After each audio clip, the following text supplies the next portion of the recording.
The Empire's arsenal was vast and lethal, often surprising any enemy of the regime and coming up with new cruel ways to destroy resistance groups.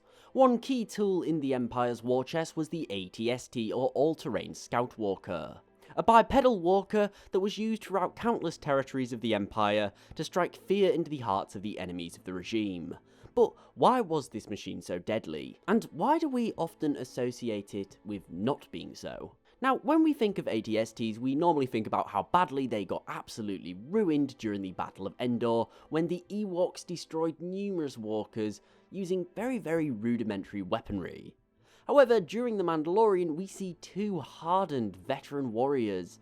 No, it's better to not mess around with these things. So why exactly is this, and is the ATST inherently rubbish, or is it actually incredibly dangerous?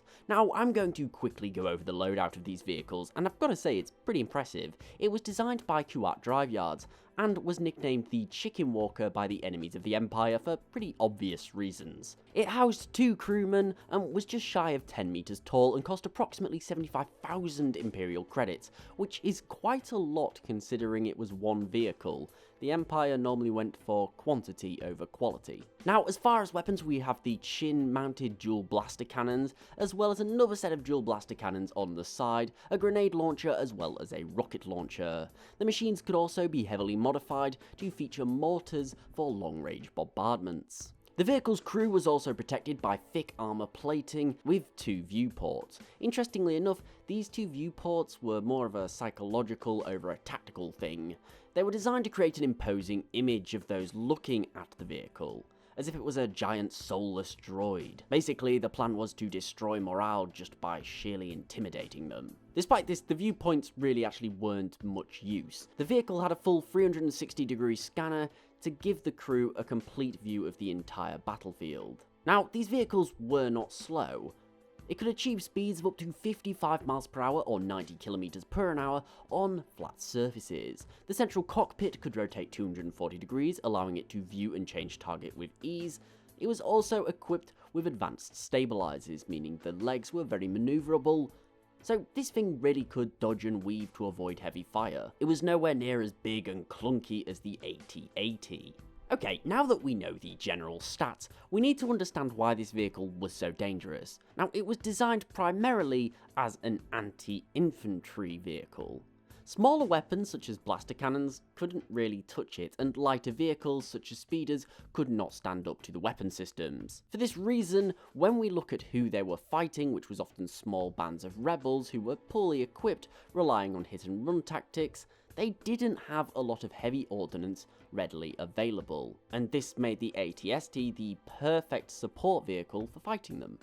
Now, true, a rocket launcher would be able to severely damage this vehicle, but getting into position before being spotted would be tricky, especially with that 360-degree scanner, and if it was accompanied by a group of stormtroopers.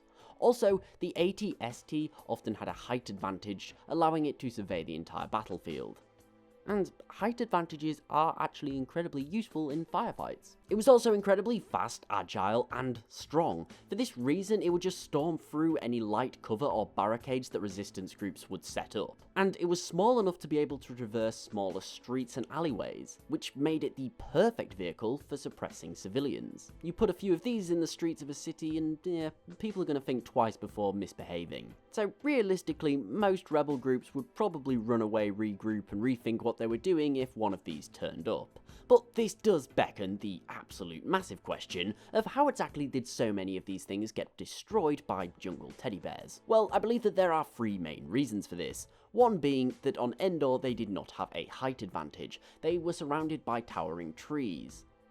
This meant that their roofs were exposed, and they could not easily hit all targets if they were too high up. They would have to move back to be able to be within firing range. It also made them incredibly susceptible to boarding and hijacking, as we saw.